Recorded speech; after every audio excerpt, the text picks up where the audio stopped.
Ivano's made a very important point. We need adaptability, we need adroitness, we need to evolve as individuals and as an organisation. That's where our keynote and parallel sessions come in. Our first keynote this morning on the topic of digital survivors, the epidemiology of cyber resilience. This woman's worked at Amazon Web Services as the Australian Cyber Security Centre, the Australian Department of Defence. She's got not one, not two, but 5 master's qualifications, and she's undertaking a doctorate in cyber security, teaching and collaborating globally on research into APT, attack detection, and cyber epidemiology. Reading her CV reminds me of that great Australian saying, pull your head in, pal, no one likes an overachiever. Welcome to the stage, one of the only, Jess Modini, to kick it off. All yours, Jess.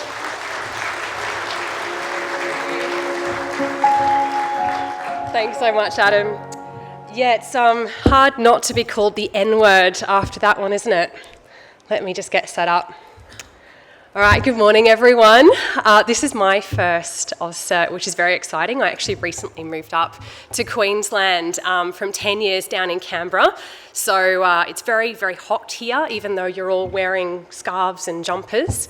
And yeah, a bit of a shift, but anyway. I'm going to get straight into it because I'm conscious of time today. And I want you to just close your eyes and picture this. I'm sitting in a crisis room. This is about 6 years ago, and we're watching all of these crazy dashboards turn a really, really alarming shade of red. And not the good kind, like a night Shiraz, the whole we're completely screwed kind of red. What had started as a tiny little anomaly on a single server 6 hours earlier had turned into a full-blown ransomware attack. It was affecting 40% of an organisation's company's infrastructure, and I won't say which company, but if you look at the news headlines 6 years ago, you might be able to figure it out. I'm pretty sure that I saw the CISO age about 10 years in 10 minutes. He looked to me and he said, "How fast can it spread?" Probably hoping that I'd say something comforting. Instead, I replied, "Based on current patterns, you'll probably be at 70% encryption within an hour or so." And I've delivered more popular news, let me tell you. Traditional isolation just wasn't working. This thing was using management channels to propagate. It was kind of like trying to stop a flood with a colander. And that morning marked a profound shift in my thinking. As we battled to contain that outbreak, I realised that we were really thinking about cybersecurity all wrong. Now, the organisation survived, barely, but the experience really worried me. Why did our defences fail so badly? Why couldn't we predict the cascade of failures? Why were our containment strategies utterly useless? I went home that night and I found myself looking through some old textbooks, and I found a textbook on epidemiology. Little did I know that this was actually a really valuable investment given what was about to hit us with COVID-19 about a year later, although everyone on Facebook thought that they were the experts. As I re-examined the principles, the parallels became really, really undeniable. DNA is code. Malware propagates just like a pathogen. Networks have transmission vectors. Vital organs are like trophy systems, right? An antivirus, at least the good stuff, is kind of like a vaccine. What makes an epidemic so catastrophic isn't actually the pathogen itself, it's how it spreads, how quickly it moves, the pathways that it follows, and the systems that it affects along the way. The same is really true for cyber incidents, right? The metrics that we track are things like, number of blocked intrusions and time to patch and the long, long lists of CVEs and vulnerabilities. They're really equivalent to counting how many people wash their hands without actually considering airborne transmission routes. And in cybersecurity, as we all know, if it's connected to the internet is like air. It touches a lot of potential victims. So I saw this massive mismatch between how we manage security and how attacks actually propagate. And it explains why we keep making the same mistakes, even though our budgets for security keep going higher and higher. It's like we're really diligently locking every single door of our house, but we have a window open in the back that has a giant neon sign saying valuables inside. I've spent most of my career working in defence and intelligence, hence Canberra. finding, researching, and signaturing threats, as well as advising on capability investment that helps us get ahead of our adversaries. My academic research focuses on the applications of epidemiology to cybersecurity. I reckon that by understanding how biological pathogens spread and mutate and impact these complex systems, it can help us make smarter cybersecurity decisions in this super complex world. And I won't talk to you about that. Big threat, very scary things. Cool, we get it. It also means that I get to use really cool biology metaphors in cybersecurity talks, which really spices up those government briefings. So if we remember back to the Medicare breach of 2022, this was one of Australia's most significant cyber incidents. It was just one compromised set of credentials, probably some poor soul who clicked on hot singles in your area. And we had a catastrophic data breach. 9.7 million customers having a bad day with exposure of sensitive health information. When we look at this incident, though, through that epidemiological lens, the parallels again are really striking, right? The initial compromise, not crazy sophisticated. A lot of them aren't. Stolen credentials, yeah, cool, this happens a lot. What was remarkable was how it spread, though. Kind of like that office rumour around Karen from accounting and the Christmas party incident. Traditional network models might have predicted limited impact. We'd done all the things, right? We had network segmentation and detection solutions, and the organisation had certainly spent a lot of money on cybersecurity. So on paper, things were actually looking pretty good, right?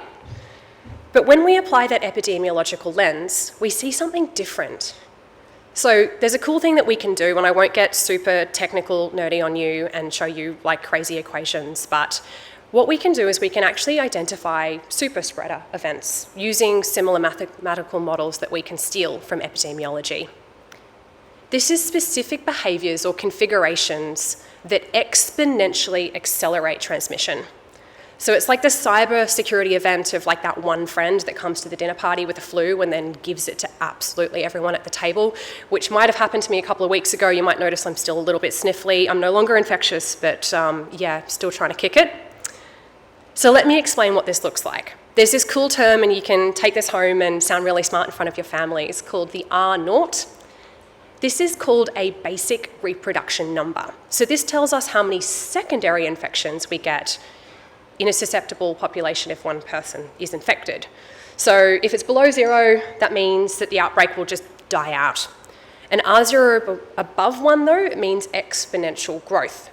So the seasonal flu, which I'm just at the tail of, is about 1.3. Measles, a staggering 12 to 18.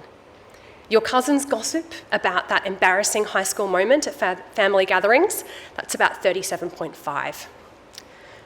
When we calculate what we call the cyber R0 for environments like Medibanks, we see something pretty crazy. With the cross-domain paths, it has a cyber R0 of potentially over 5.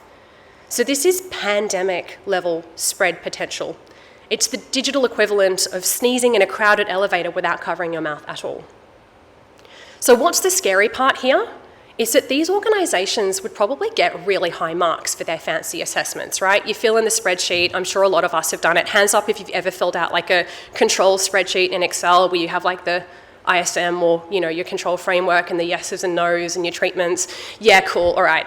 I feel like it's character building as an exercise. Sorry to all the GRC people in the room, but a lot of the time it's an amazing spreadsheet and it looks great and you think you've done everything, but really, at the end of the day, we're actually missing those key factors which actually determines the severity of the breach.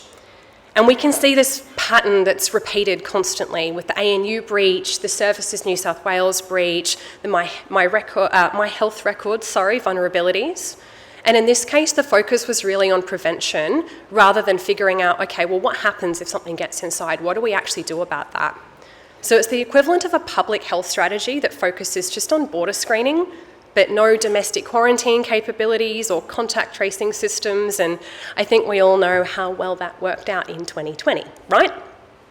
Also, fun fact, pathogen, I really liked this one. It comes from the Greek pathos, so it actually means suffering or disease, and gen means giving birth to, so it literally means that which produces suffering. I thought that was really cool. Whoever named malware obviously didn't have the same insight. So we've had a couple of examples at the global scale as well, and I won't get into these too far, but the 2017 NotPetya attack was a really good example of what happens when we put up big defences, but we don't think about what happens if something actually gets inside of our networks. We all know what happened there, and in Australia it ultimately affected the Cadbury factory, which, for a while there was actually a chocolate shortage, and I think that's probably the most devastating impact of cybersecurity that we've seen in Australia so far. If we take that epidemiological approach to our architectures, we focus on 3 key things. The first is figuring out the transmission pathways, so mapping those network connections, actual patterns of communication, authentication, and resource access. The second means actually understanding how your communication works within your systems, how they talk to each other, not just assuming that they follow the rules like well-behaved children. We also want to look at choke point identification. So what are those natural bottlenecks where monitoring and controls have the maximum impact on propagation? So think of this as the digital equivalent of, hand sanitizer stations that are at every doorway, especially during COVID, but I think I've seen some around here. And the third is heterogeneous security. So deliberate diversity in our security controls, so that makes sure that we don't have a single uniform failure that impacts everything. So essentially not putting your eggs all in one basket. We've seen a few organisations take on these principles, and they've had pretty good results, really. More resilient architectures that are properly designed to limit propagation. It's really important that we move away from the whole approach of, not when, but if, when it comes to resilience. Things are going to fail, right? We should be investing in the art of failing gracefully, however, and this is really, really important. So rather than investing in big castles and moats and dragons and guns, guards and gates, we need to think about resilience more holistically. And this is something that we can learn from epidemiology. Because let's face it, if your security strategy kind of sounds like an episode of Game of Thrones, you might be doing something wrong. And this is how we evolve and survive. I want to make a quick note about a key enabler. This is really important and a really important biological paradigm that we can learn from, especially when it comes to how cybercrime has evolved recently. One of the things that's changed in the last few years is cryptocurrency, or as I like to call it, crime tokens. In biological terms, every epidemic needs an enabler. It's the thing that allows the pathogen to spread beyond borders that it used to be contained within. So this might be like air travel for influenza, which again is maybe where I caught mine from, or for malaria, mosquitoes. For ransomware, cryptocurrency is the essential enabler. It's really the Red Bull that has given it wings. Ransomware used to just be, demand a payment, please send $100,000 of gift cards. Cool, that doesn't scale. It's not going to go very far, right? And the economics of it didn't really work at scale either. Payment collection was really risky and it was just not worth it. It was too hard basket. But now we have this completely untraceable instant cash that works anywhere in the world. So, what could possibly go wrong? We've seen Australian organisations hit pretty hard by this, and there's some crazy statistics that have come out of the ACSC about this. A 75% increase in ransomware from 2020 to 2021 alone, which is just nuts, right? $55 million a year businesses are paying in ransoms, and most of this is paid in cryptocurrency because, we've got attackers that just can hide behind that. It's frictionless, it's easy, and just as respiratory viruses spread through the air, cryptocurrency moves value across borders. It's way too easy. It has environmental persistence because, cryptocurrency transactions exist on the blockchain, and it can mutate. If the regulators get hold of one thing like Bitcoin, we've just got all of these other ones that pop up, and I don't know what the cool ones are at the moment, but we've definitely got Dogecoin still, and Mooncoin, and Elon was here coin, and I'm sure you've all heard of some crazy ones. So just as we can't just not get on planes and eliminate air travel completely, cryptocurrency is really here to stay. So this is something that we need to adapt to, which really links in with our theme here. If you can't eliminate an enabler, you need to adapt your defence strategies to account for its continued existence. I want to talk a little bit about herd immunity. It's one of the most powerful concepts that we have in public health. As most of us would know, because we're all epidemiologists post-COVID on Facebook, when it comes to herd protection, you don't actually need 100%. You can normally get away with 70 to 90%. And I noticed with the Australian government, the second that we got to that point of vaccinations, people started to care way less. This is really great news for cybersecurity professionals not needing to get to 100%, because let's be honest, I know that I probably didn't get to 100% of anything in my cyber roles, except for maybe caffeine consumption. Those spreadsheets, they never end. There's always control updates. So we've got a couple of examples of this, and I think the 2021 proxy logon Microsoft Exchange vulnerabilities are a good one. We had heaps of servers that were potentially vulnerable, but many of them didn't get hit. When we looked at who got away with it, who escaped, we found that they had additional security layers at key transmission points. So this is really, really important, right? Like normally we work backwards from our crown jewels. So we figure out the assets that matter, and then we protect them, and then we kind of leave the rest vulnerable, which is great. However, it's not that simple. When we look at those who avoided compromise, the pattern becomes clear. They had those controls at those key transition points, so it actually broke the attack chain. So one thing we can do is we can look at our transmission nexus points, so basically blocking things that enable lateral movement. It's really important because it's like picking the popular kids in high school, not the smartest ones, but the popular ones, because they talk to everyone and they can really spread rumours. So if we can focus on them and get them to wash their hands, we can really reduce that spread. We can call this kind of strategic vaccination, and I'm sure a lot of you have heard of zero trust. It's a very similar principle here where we really want to reduce the blast radius. The maths supports it. Again, I won't go into that, but when resources are limited, it's a really good way that we can optimise. What I'm going to do, because I'm really conscious of time, we've had some really awesome sessions today that are going to start shortly, so I want to make sure that you can get to them. I'm going to just skip to a couple of key things that you can do, right? All of us need to justify being here to our bosses. It's really, really important that we have some key takeaways. I was going to talk to you about deception because I think it's a really cool thing, but I'll just jump to our takeaways here. This is 7 things that you can do on Monday.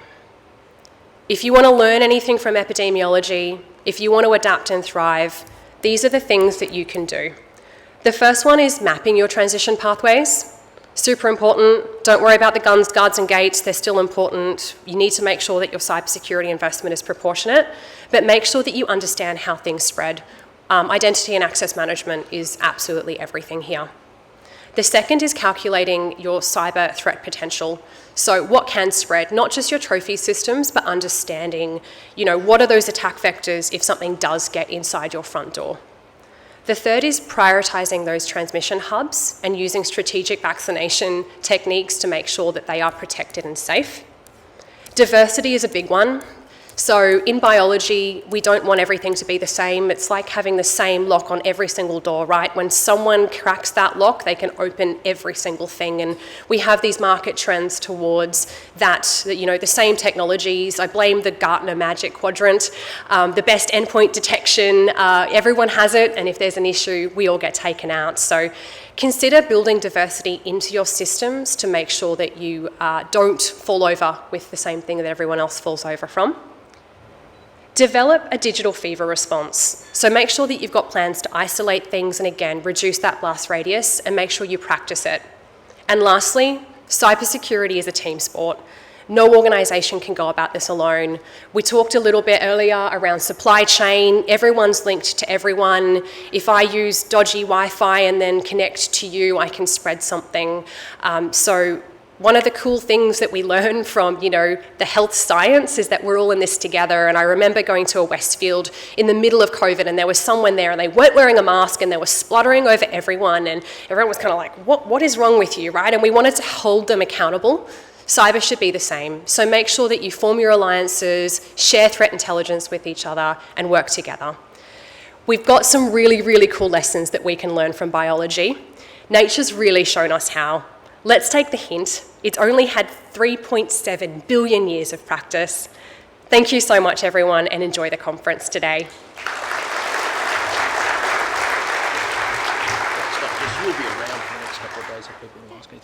Jess is going to be around for the next couple of days. If there's anything you want to ask her, track her down during the breaks and do that. Have another round of applause for Jess. Thanks so much, Jess. What a great opening keynote.